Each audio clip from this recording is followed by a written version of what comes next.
Hi, I'm Tim. Welcome to Watchbox, and thanks for logging on. If you love this watch, email me, tmosso@thewatchbox.com.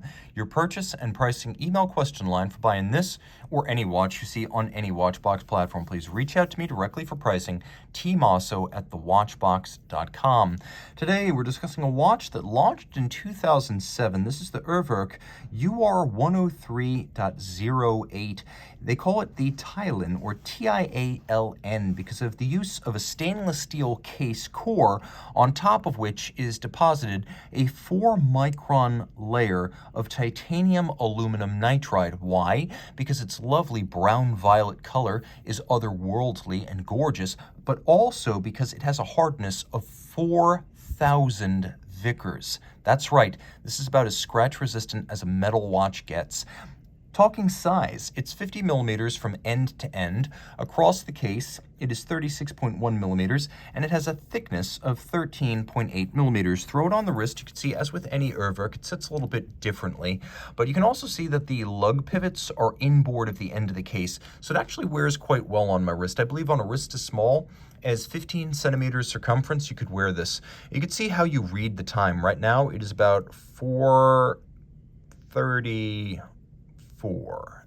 So that is how you read the time. It is a wandering hours system. Surprisingly, it's flat enough to fit underneath some cuffs, including all jacket sleeves.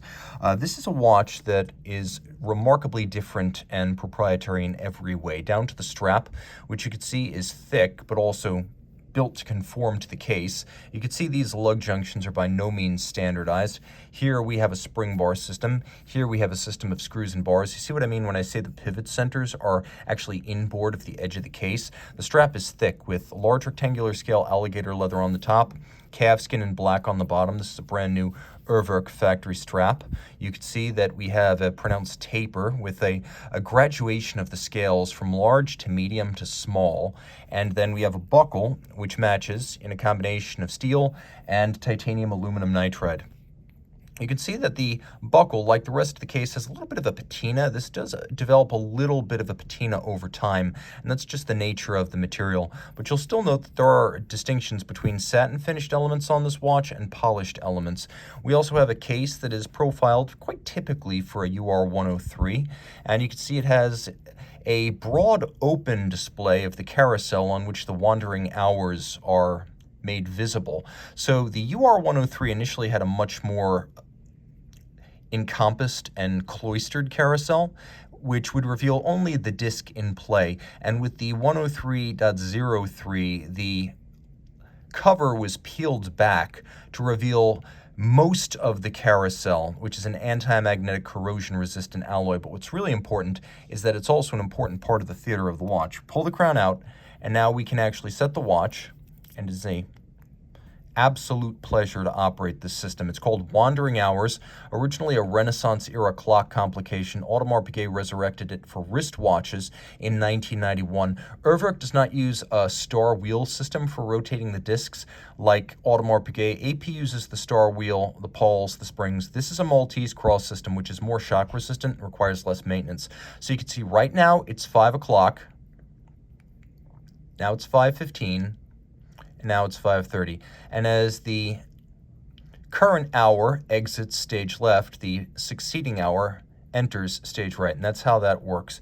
You can see a combination of satination, media blasting, polished screws, and engine turning visible on this, the top of the movement, but you'll also find that it's rather entertaining in its luminescence, and you can operate the watch at night, and you can enjoy the fact that the visibility of the carousel in these later UR-103s creates an absolute festival of lights. Turning the watch over, you can't see the movement, but you can already see that Urwerk does things differently. So if you're having a little bit of difficulty reading the exact time, you have a minutes display on the back and a seconds display. There's a power reserve indicator, manual wind, and 43-hour power reserve, which it says adjacent.